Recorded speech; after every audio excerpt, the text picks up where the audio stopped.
Hello दोस्तों, स्वागत है आप सबका साइट फॉर सिविल सर्विसेज में। My self doctor Anjali. मैं एक बार फिर से आप लोगों के लिए आर्ट्स एंड कल्चर की एक और नई क्लास लेकर उपस्थित हूँ। आज हम पढ़ेंगे गुफाओं के विषय में।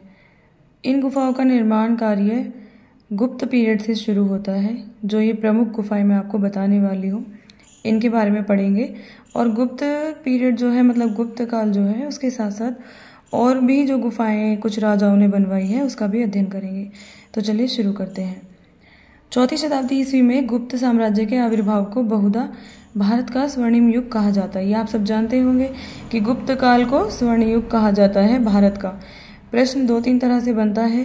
ये बहुत ही बेसिक क्वेश्चन है। वैसे आरंभिक गुप्त शासक बौद्ध थे।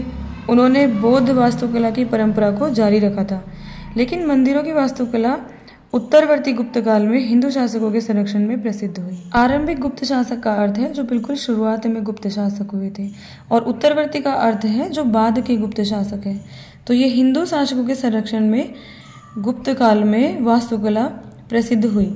कह सकते हैं कि गुप्त समय में, गुप्त काल में मंदिरों की वास्तुकला अपने शिखर पर पहुंची। इसी प्रकार बौद्ध और जैन कला भी गुप्त काल में अपने शिखर पर पहुंची थी। देखिए, जब किसी भी समय को स्वर्ण युग कहा जाता है तो उसके कई सारे फैक्टर्स होते हैं।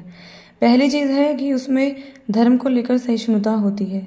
दूसरी चीज है कि उसमें वास्तुकला का बहुत आविर्भाव हो जाता है। तीसरी चीज है कि उसमें मूर्तिकला कैसी है, कृषि कैसी है, आर्थिक व्यवस्था कैसी है। जब इन सारे फैक्टर्स को मिलाकर अध्ययन किया जाता है और वह काल इन सभी पे खरा उतर जाता है तो उसे स्वर्ण युग कहते हैं। तो यहाँ पर जो मंदिर मिले हैं उनसे पता चलता है कि गुप्त सम्राट धार्मिक सहिष्णुता वाले भी थे। इस काल में भारत के उत्तरी और मध्य भाग में विष्णु, दक्षिणी भाग में शिव और भारत के पूर्वी भाग और साथ ही साथ मालाबार समुद्र तटीय भारत के दक्षिण पश्चिम भाग में शक्ति यानी देवी का पूजा होती थी। तो इन तीनों मुख्य देवों की पूजा गुप्त समय में होती थी। वास्तुकला की बात करें तो गुप्त काल के दौरान गुफाओं का वास्तुशास्त्रीय विकास निरंतर होता रहा। गुफाओं की दीवारों पर भित्ति चित्रों का प्रयोग एक अतिरिक्त विशेषता बन गई। भित्ति चित्रों के सर्वाधिक बेहतरीन उदाहरणों में से कुछ अजंता और एलोरा की गुफाओं में देखे जा सकते हैं। तो सबसे पहले बात करते हैं अजंता की गुफाओं के बारे में। ये गुफाएं महाराष्ट्र में औरंगाबाद के निकट वघोरा नदी के किनारे सह्याद्री पर्वतमाला पर चट्टानों को काटकर निर्मित की गई। यह गुफाओं की एक श्रृंखला है जिसमें 29 गुफाएं हैं, जिनमें से 25 को विहारों या आवासीय गुफाओं के रूप में प्रयोग किया जाता है। विहार होता है जहाँ पर बौद्ध भिक्षुओं का निवास स्थान होता है, और चैत्य होता है जो उनका पूजा स्थल होता है। तो 4 चैत्य थे और 25 जो थे वो विहार थे। संभवतः ईसा पूर्व 200 से 650 ईस्वी के बीच विकसित किया गया था इन गुफाओं को। देखिए, अब यहाँ समझने की बात यह है कि अजंता की जो गुफाएं हैं इनका निर्माण कार्य गुप्त काल में ही हो चुका था, लेकिन जब इसके अंदर की चित्रकारी की बात आती है तो उससे वाकाटक राजवंश का संबंध है। ये वाकाटक राजवंश दक्षिण मध्य भारत के ही थे।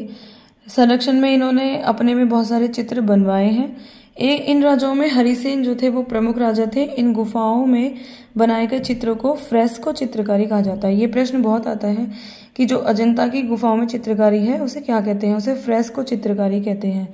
और ये क्या तकनीक थी? ये बिल्कुल प्रगतिवादी जो कलर होते थे उनको यूज करके बनाई गई चित्रकारी को फ्रेस्को चित्रकारी कहा जाता था। इन रंगों को स्थानीय वनस्पति और खनिजों के प्रयोग से प्राप्त किया गया था। इन चित्रकारी की सारी रूपरेखा लाल रंग से बनाई गई थी और उसके बाद आंतरिक भाग में रंग भरा गया था। इनकी एक विशिष्टता चित्रकारी में नीले रंग की अनुपस्थिति है। गुफा संख्या 16 गुफा वास्तुकला के सर्वाधिक उत्कृष्ट उदाहरणों में से एक है, जो इसमें चित्र में आपको थोड़ी बहुत दिख रही होगी। बात करते हैं चित्रकारियों का विषय क्या था। ये चित्रकारियां सामान्य रूप से बौद्धवाद पर आधारित थी, ठीक है। और इसका जो विषय था वो बुद्ध के जीवन और जातक कथाओं को चित्रित किया गया था। तो इनका विषय कहलाएगा कि ये बुद्ध के जीवन से और जातक कथाओं से संबंधित है। इन 29 गुफाओं में से 5 गुफाओं को बौद्ध धर्म की हीनयान अवस्था के दौरान और शेष 24 गुफाओं को महायान अवस्था के दौरान निर्मित किया गया था। हीनयान महायान 2 संप्रदाय हैं बौद्ध धर्म के, और इन गुफाओं को बौद्ध यात्री फाहियान और ह्वेनसांग ने भी अपने यात्रा विवरणों में बताया है, तो जानकारी वहां से भी प्राप्त होती है। अजंता गुफा की 3 गुफाएं ज्यादा पॉपुलर हैं, मशहूर हैं। एक है मरणासन राजकुमारी की गुफा नंबर 16, दूसरी है 26 नंबर की गुफा जिसमें बुद्ध का महापरिनिर्वाण दिखाया गया है, और गुफा नंबर 19 इसमें नाग राजा और उनकी पत्नी की चित्रकारी की गई है। प्रश्न है चित्रकारी के तरीके क्या थे। जो अजंता की गुफाएं हैं उसमें चित्रकारी के तरीके क्या थे। ये चित्रकारी 3 चरणीय तकनीक वाले फ्रेस्को विधि से की गई थी। नंबर 1 है चट्टान की सतह पर गोबर धान की भूसी वाली मिश्रित मिट्टी की एक परत लगाई जाती थी। दूसरा है उसके ऊपर चूने के प्लास्टर का एक लेप लगाया जाता था।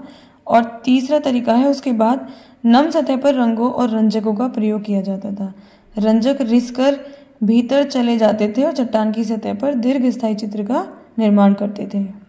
बात करते हैं एलोरा की गुफाओं के बारे में। एलोरा की गुफाएं वास्तुकला का एक और महत्वपूर्ण स्थल है। एलोरा की गुफाएं अजंता गुफाओं से लगभग 100 किलोमीटर दूर स्थित है। ये भी औरंगाबाद में, ठीक है, ये दोनों ही औरंगाबाद में है। ये 34 गुफाओं का एक समूह है जिसमें से 17 गुफाएं ब्राह्मणीय शैली, 12 गुफाएं बौद्ध शैली और 5 जैन शैली की हैं। जब यह प्रश्न बनता है कि तीनों ही धर्मों की, बौद्ध, जैन और हिंदू धर्म की मूर्तियां किस गुफा में मिलती हैं, तो वह एलोरा की गुफाएं। और किस किस शताब्दी में इनका निर्माण हुआ है, तो आपको बताना है 5वीं से 11वीं शताब्दी ईस्वी में विदर्भ, कर्नाटक और तमिलनाडु के विभिन्न शिल्पी संघों द्वारा ये जो गुफाएं हैं इनको निर्मित किया गया था। इसलिए ये गुफाएं कथानक और वास्तुशास्त्रीय पद्धति के दृष्टिकोण से स्वाभाविक विविधता प्रदर्शित करती हैं। अजंता गुफाओं की तुलना में ये अधिक नवीन है। हिंदू तथा बौद्ध गुफाएं मुख्य रूप से राष्ट्रकूट राजवंशी द्वारा निर्मित कराई गई थी, जबकि जैन गुफाएं यादव राजवंशों द्वारा निर्मित। एलोरा का एक कैलाश मंदिर बहुत ही प्रसिद्ध है। उससे संबंधित ही प्रश्न बनता है कि वो एलोरा का कैलाश मंदिर किससे संबंधित है, किस राजवंश से या किस राजा से, तो वो कृष्ण प्रथम है और राष्ट्रकूट वंश है। मैं आपको उसे अभी दूसरी स्लाइड में दिखाती हूँ। ये देखिए, ये मंदिर है वो जो बनवाया था राष्ट्रकूट राजा कृष्ण प्रथम ने। इसमें रावण द्वारा कैलाश पर्वत को हिलाते हुए दिखाया गया है। नीचे जो बैठा है वो रावण है और ऊपर जो है वो शिव और पार्वती हैं। एलोरा में जो प्रमुख गुफाएं हैं उसके बारे में थोड़ा सा पॉइंट्स देख लेते हैं। गुफा संख्या 10 विश्वकर्मा गुफा के नाम से जानी जाती है। बुद्ध यहाँ धर्मचक्र मुद्रा में विराजमान है। उनकी पीठ पर बोधि वृक्ष उकेरा गया है। गुफा संख्या 14 रावण की खाई विषय पर आधारित है।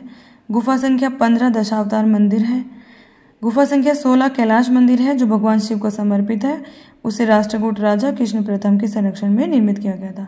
तो प्रश्न बनेगा कि जो राष्ट्रकूट राजा कृष्ण प्रथम ने कैलाश मंदिर बनाया है वो गुफा संख्या किस में स्थित है या उकेरा गया है, तो वो है गुफा संख्या 16 और एलोरा की गुफाएं।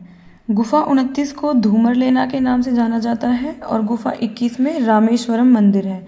2 प्रसिद्ध जैन गुफाएं इंद्र सभा और जगन्नाथ सभा हैं, ठीक है।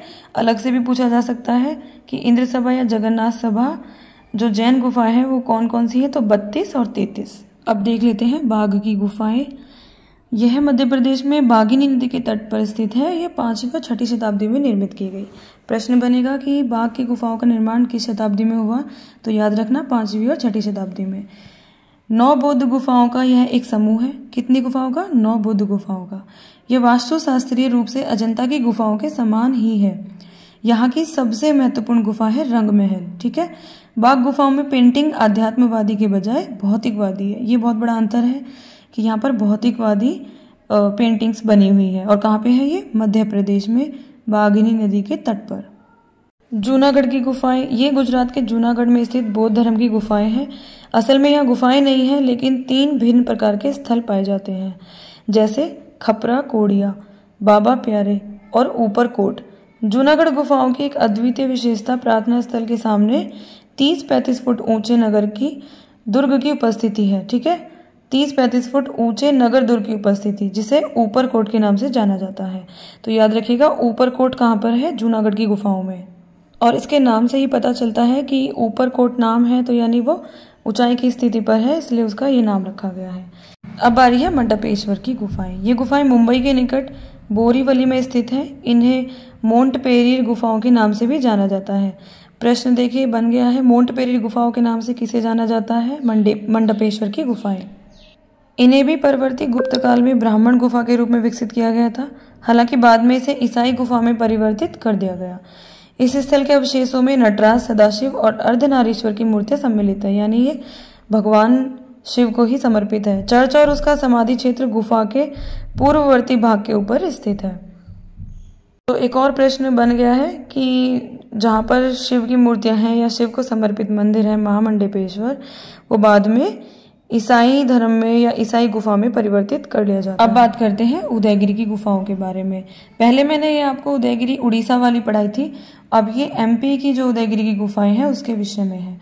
उदयगिरी की गुफाएं विदिशा मध्य प्रदेश में स्थित हैं। चंद्रगुप्त द्वितीय के संरक्षण में 5वीं शताब्दी ईस्वी के प्रारंभ में बनाई गई थी। उदयगिरी की गुफाएं दीवारों पर कई मूर्तियों के लिए प्रसिद्ध है। यहाँ वराह या विष्णु के सूर्य अवतार की मूर्ति उल्लेखनीय है। जो आप देख रहे हैं ब्रैकेट में सीधी तरफ, ये वराह अवतार है विष्णु जी का, उसी को यहाँ दर्शाया गया है। अभी इसकी स्थिति बहुत नई जैसी नहीं है, पुराना खंडर सा लगता है। इन गुफाओं में स्थित मूर्तियां प्रारंभिक हिंदू मूर्तियों में से एक है। यहाँ शिव नरसिंह यानी अर्धसिंह या अर्धनर, नारायण विश्राम करते हुए विष्णु और स्कंद को समर्पित गुफाएं हैं। जब भी किसी गुफा मंदिर को या गुफा को देखने जाते हैं तो सबसे पहली चीज़ जो आकर्षित करती है वो है कि कैसे इतनी बड़ी गुफा को काट कर उसमें मंदिरों का निर्माण किया है, विहार का किया है, चैत्य का किया है। लेकिन बाहर से वो उतना आकर्षक नहीं लगती। अगर ग्राउंड की बात करें तो क्योंकि उसके चारों तरफ बाउंड्री हो ऐसा ज़रूरी नहीं है जैसा और मंदिरों में होता है। उसके पास कोई जल का स्थल हो ऐसा भी ज़रूरी नहीं है। लेकिन गुफाओं को काटकर जो अंदर मूर्तियाँ बनाई जाती हैं या बाहर बनाई जाती हैं, चित्रकारी की जाती हैं, सबसे ज़्यादा आकर्षण का केंद्र बिंदु वही होता है कि कैसे इतनी बड़ी विशाल गुफाओं को काटकर ये निर्माण किया गया है। चलिए आगे बढ़ते हैं। गुप्त काल के दौरान स्तूपों का निर्माण होना थोड़ा कम हो गया था, फिर भी बनारस के पास सारनाथ का धमेक स्तूप इस काल में विकसित स्तूपों का उत्कृष्ट उदाहरण है। यह एक ऐसे स्थल को चिन्हित करता है जहाँ बुद्ध ने अपना पहला उपदेश दिया था। तो दोस्तों आज हमने पढ़ा था गुप्त काल के समय जो गुफाओं के अंदर मूर्तियों का निर्माण हुआ, उसके साथ साथ हमने कुछ और गुफाओं को भी पढ़ा है। कल हम गुप्त काल के दौरान जो मूर्तियां बनाई गई थी उनके बारे में पढ़ेंगे। और मैं सोच रही हूँ उससे बीच में एक स्लाइड ले लेते हैं अभिलेख और लेख की, कुछ प्राचीन अभिलेख और लेख, उसके बाद गुप्त मूर्तियां मैं आपको पढ़ाऊंगी। ठीक है, तो बने रहिए हमारे चैनल पर। और पहले भी हमने बहुत सारी डिटेल वीडियो डाली हैं और भी सब्जेक्ट्स की डाली हैं, उन्हें भी आप देख सकते हैं। मिलते हैं नेक्स्ट वीडियो में। आप सभी को नमस्कार, धन्यवाद, बाय बाय, टेक केयर।